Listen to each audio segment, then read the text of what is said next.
सानवी की शादी को अभी 7 दिन ही हुए थे, लेकिन दोनों में कोई पति पत्नी के संबंध नहीं थे। आदित्य ने पहले ही दिन सानवी को बता दिया था कि वह रिया नाम की लड़की से प्यार करता है और वह जिंदगी भर उसी से प्यार करता रहेगा। सानवी सुहाग सेज पर अपने पति का इंतजार कर रही थी। हर आहट पर उसका दिल जोरों से धड़कने लगता था। वह आने वाले सुखी दाम्पत्य जीवन के बारे में सोच रही थी। आदित्य को कमरे में आता देख उसका दिल जोरों से धड़कने लगा था। उसने झट से अपना चेहरा घूंघट में छुपा लिया।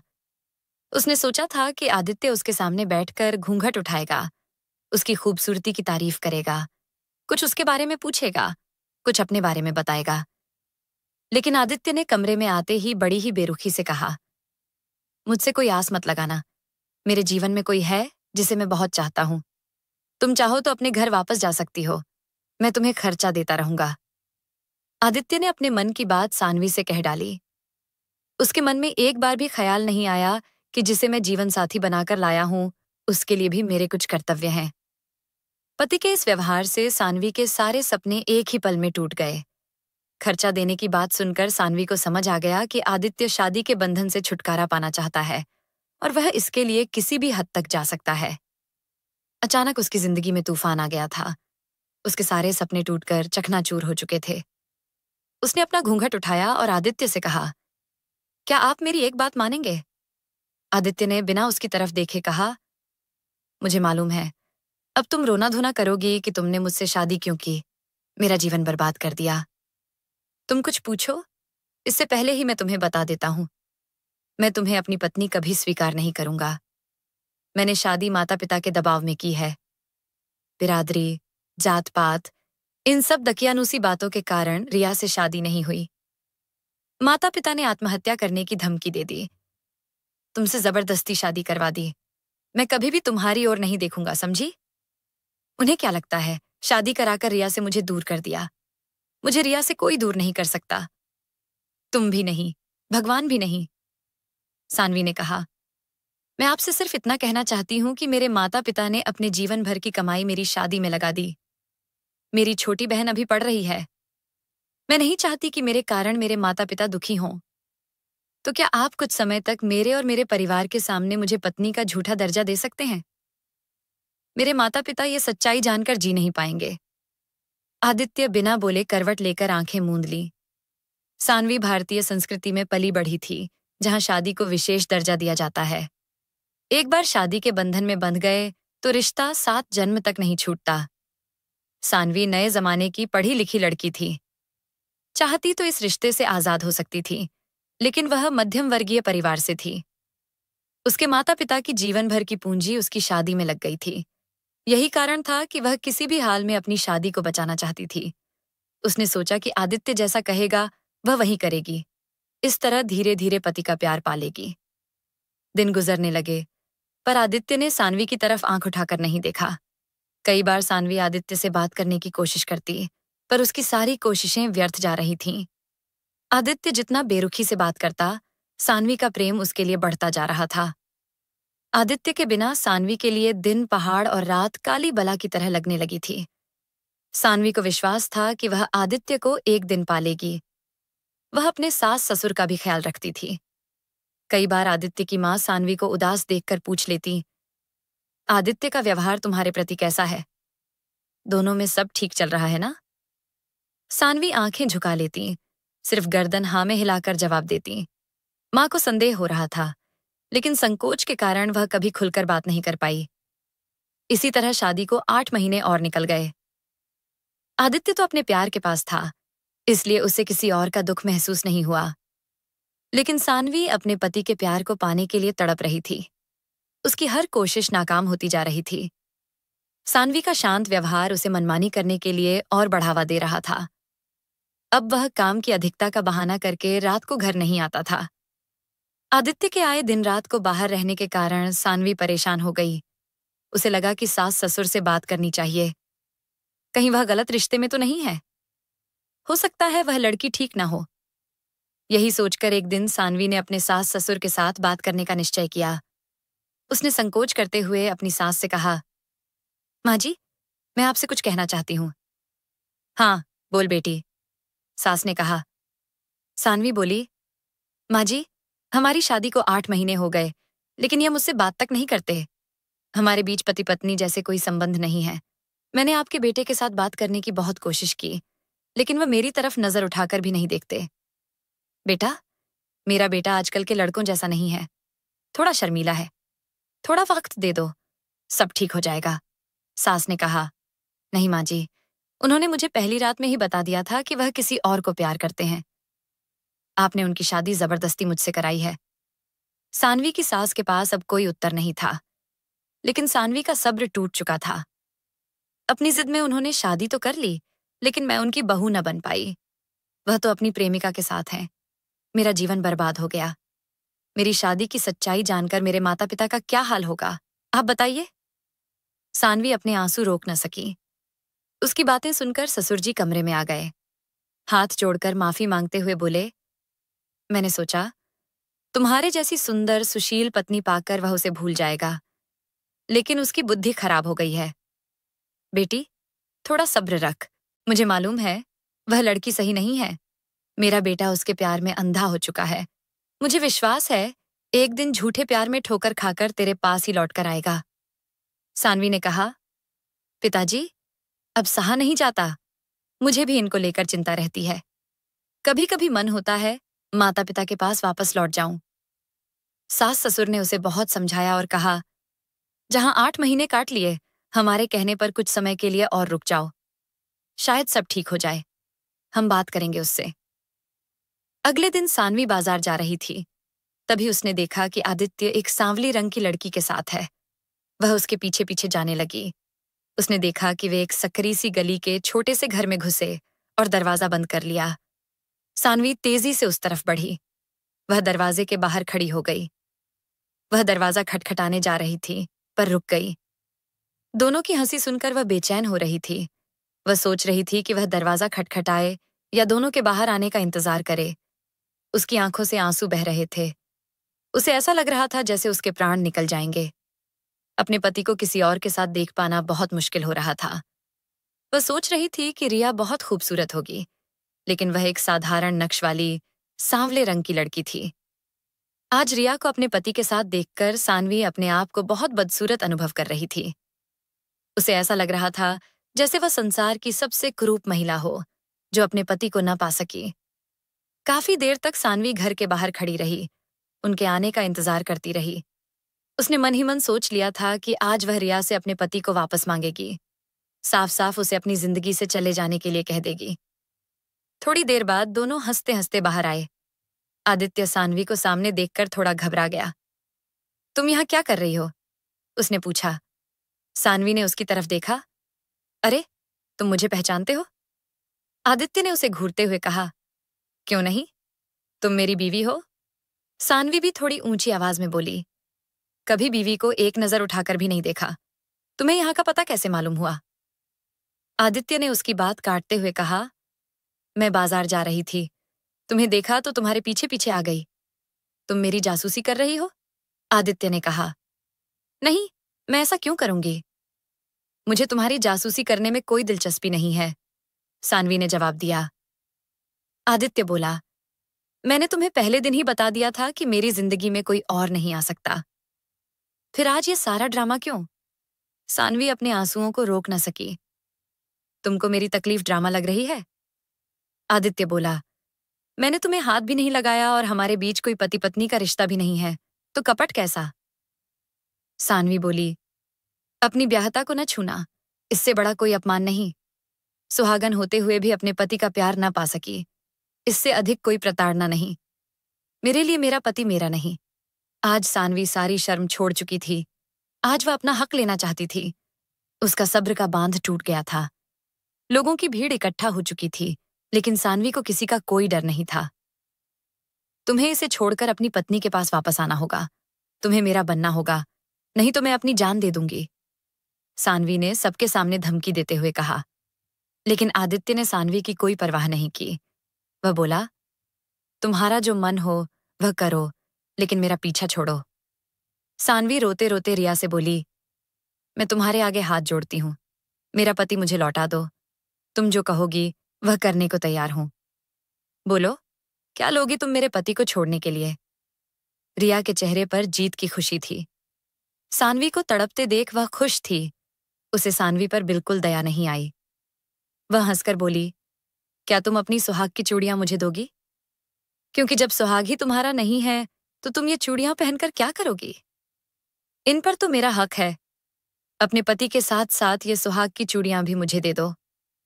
सानवी के पास अब कहने को कुछ नहीं रहा। कुछ सोचकर उसने अपनी साड़ी का आंचल फाड़कर सड़क पर बिछा दिया और अपने हाथों से अपनी सुहाग की चूड़ियां उतारकर उसी पर रख दी। आदित्य ने पूछा, यह तुम क्या कर रही हो? यह सब क्या है? सानवी ने कहा, ये सुहाग की चूड़ियां पति के जीवित होने की निशानी होती है। मेरे लिए ये चूड़ियां सुहाग का स्वरूप है और मैं सुहागन विधवा हूं। सानवी की हालत देखकर लोगों की आंखें भीग गईं, लेकिन पत्थर दिल रिया ने बड़ी बेशर्मी से वह चूड़ियां उठाईं और कहा, इन सुहाग की चूड़ियों में मैं जान डाल दूंगी। और आदित्य का हाथ पकड़कर आगे निकल गई। सानवी वहीं बैठे अपने सूने हाथों को देख रही थी। रिया की यह हरकत आदित्य को बहुत बुरी लगी। एक औरत इतनी कठोर कैसे हो सकती है? सानवी का निस्वार्थ प्रेम सही था, वह गलत नहीं थी। लेकिन रिया और मैं सानवी के साथ बहुत बुरा कर रहे हैं। आज पहली बार आदित्य को महसूस हुआ कि सानवी रिया से बेहतर इंसान है। आज पहली बार आदित्य ने सानवी के मन और तन की खूबसूरती को देखा और महसूस किया। अपनी करनी पर बहुत दुखी था। उसी रात आदित्य घर आता है। सानवी मुस्कुराकर दरवाजा खोलती है। आदित्य हैरानी से सानवी से पूछता है, तुम यहां? मैंने सोचा तुम अपने घर जा चुकी होगी। सानवी बोली, मेरा घर? मेरा कौन सा घर? माँ बाप के घर से जब डोली में बैठकर विदा हुई तो वह घर पराया हो गया। तुम्हारे घर डोली में बैठकर आई, लेकिन अफसोस, ये घर मेरा नहीं है। शायद लड़कियों के घर नहीं होते। मायके में रहती हैं पराई अमानत बनकर।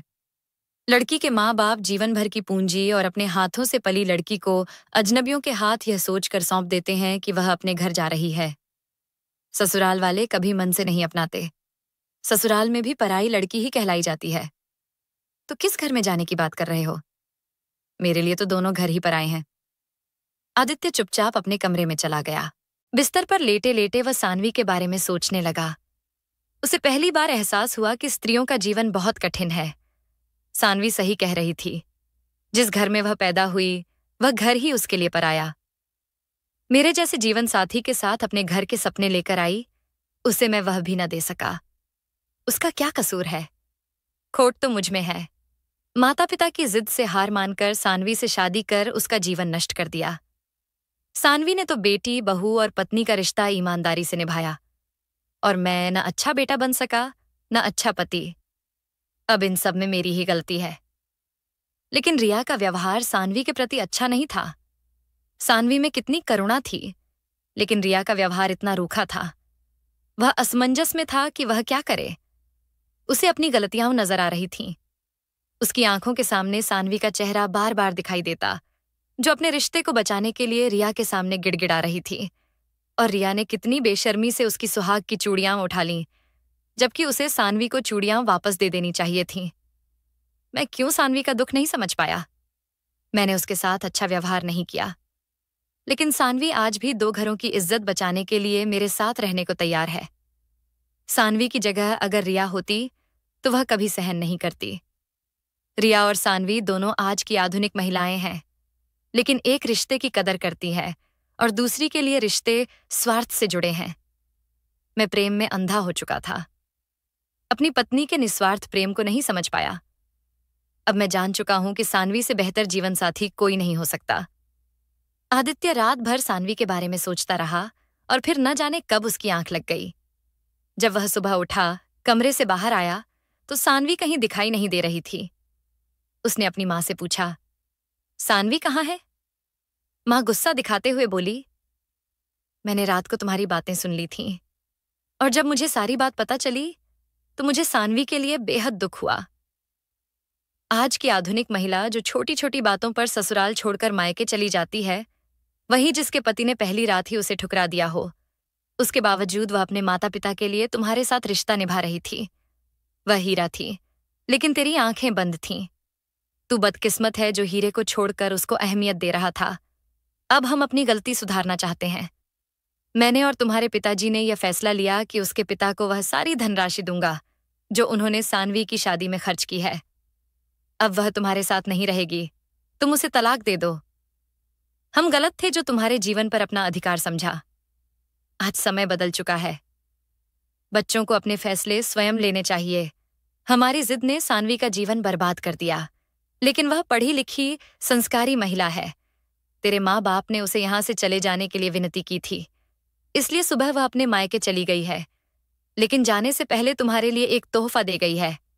माँ अपने कमरे से एक बैग लाकर देती है। आदित्य जल्दी से उसको खोलता है। उसमें चुनरी, सिंदूर की डिबिया और एक लेटर था। आदित्य जल्दी से लेटर पढ़ने लगता है।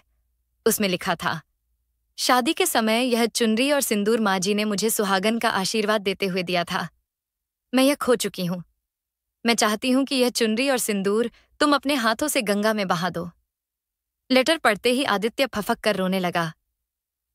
माँ, मैंने सानवी के साथ बहुत गलत किया। मुझे माफ कर दो। उसकी जगह कोई और लड़की होती तो अब तक कोर्ट कचहरी के चक्कर काट रहा होता। मैं रिया के व्यवहार को देखकर कल ही जान गया था कि वह स्वार्थी है। आप सही थीं, लेकिन बहुत देर हो चुकी है। मैंने सानवी को खो दिया। माँ बोली, नहीं बेटे, अब भी कुछ नहीं बिगड़ा। अभी कुछ देर पहले ही वह घर के लिए निकली है। रास्ते में ही होगी। तू जल्दी जा और हमारी बहू को वापस ले आ। आदित्य जल्दी से गाड़ी निकालकर सानवी को अपने घर वापस लाने के लिए निकल पड़ता है। हर बस और टैक्सी में उसे ढूंढता है। एक टैक्सी में सानवी दिखाई पड़ती है। आदित्य तेजी से गाड़ी आगे करते हुए ड्राइवर को गाड़ी रोकने का इशारा करता है। टैक्सी रुकती है। आदित्य सानवी से कहता है, सानवी, तुम मुझे बिना बताए जा रही थी? सानवी आदित्य को देखकर हैरान थी। आदित्य ने अपनी बात दोहराई। सानवी ने भी जवाब दिया, तुम्हारे साथ रहने का कोई कारण भी तो नहीं है। आदित्य ने सानवी पर हक जताते हुए कहा, तुम जल्दी टैक्सी से बाहर आओ। सानवी बिना जवाब दिए टैक्सी ड्राइवर को चलने के लिए कहती है। यह देख आदित्य ड्राइवर को पैसे देते हुए सानवी का हाथ पकड़कर टैक्सी से उतारकर अपनी कार में बिठा लेता है। सानवी ने गुस्से से कहा, यह तुम क्या कर रहे हो? आदित्य बोला, तुम कहीं नहीं जा रही हो, सुना तुमने? पर तुम्हारे साथ रहने का कोई कारण भी तो नहीं है, सानवी ने कहा। आदित्य बोला, तुम मेरी पत्नी हो, लेकिन तुम्हारा प्यार मैं नहीं हूं, सानवी ने जवाब दिया। आदित्य बोला, सानवी, मैंने असली प्यार की पहचान कल की है। रिया जैसी लड़की कभी किसी से प्यार नहीं कर सकती। शादी के बाद भी उसने रिश्ता रखना गलत था।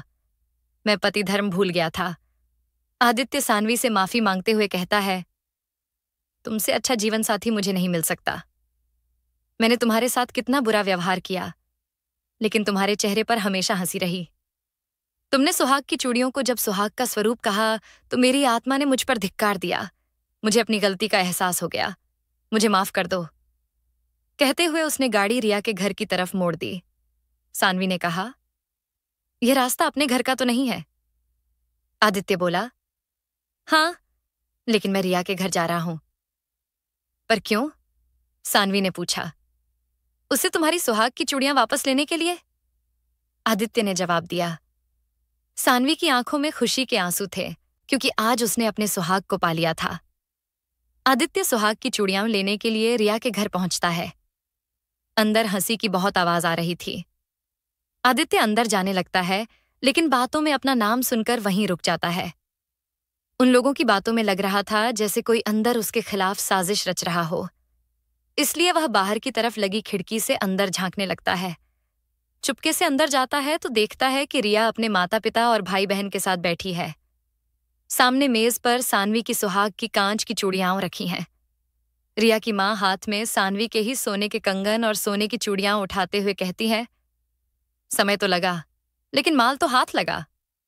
रिया बोली, वह सानवी बेवकूफ लड़की कांच की चूड़ियों के साथ साथ ये सोने के कंगन और सोने की चूड़ियां भी दे गई। राधिका, तूने देखा नहीं कैसे रो रो कर वह मुझसे सुहाग मांग रही थी? मुझे तो उस पर हंसी आ रही थी। पता नहीं लोग क्यों इतने इमोशनल होते हैं। राधिका ने कहा, अगर लोग इमोशनल ना हो तो हमारा धंधा कैसे चलेगा? आदित्य भी तो इमोशनल है, तभी तो हम पैसे निकाल पाते हैं, कभी मेरी बीमारी के नाम से तो कभी किराए के लिए। बहुत भोला है आदित्य, बस उसके सामने थोड़ा सा दुखी होकर दिखाओ और उसकी जेब से पैसा निकालो। वहां बैठे सभी लोग आदित्य पर हंस रहे थे। आज नहीं तो कल वह शादी मुझसे ही करेगा और उसकी जायदाद, उसका सारा रुपया मेरा ही होगा, रिया ने कहा। फिर से सभी लोग ठहाका लगाकर हंसते हैं।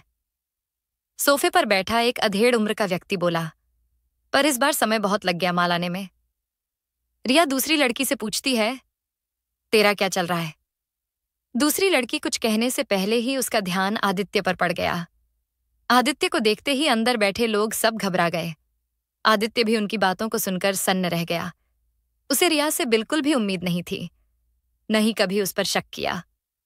आदित्य समझ गया था कि वह साजिश का शिकार हुआ है। वह रिया से कहता है, मैं तो कल ही समझ गया था कि तुम्हारे सीने में औरत का दिल नहीं है। मैंने तुम्हारे कारण अपनी पत्नी का बहुत मन दुखाया है। मैं उसे अब जीवन की सभी खुशियां देना चाहता हूं।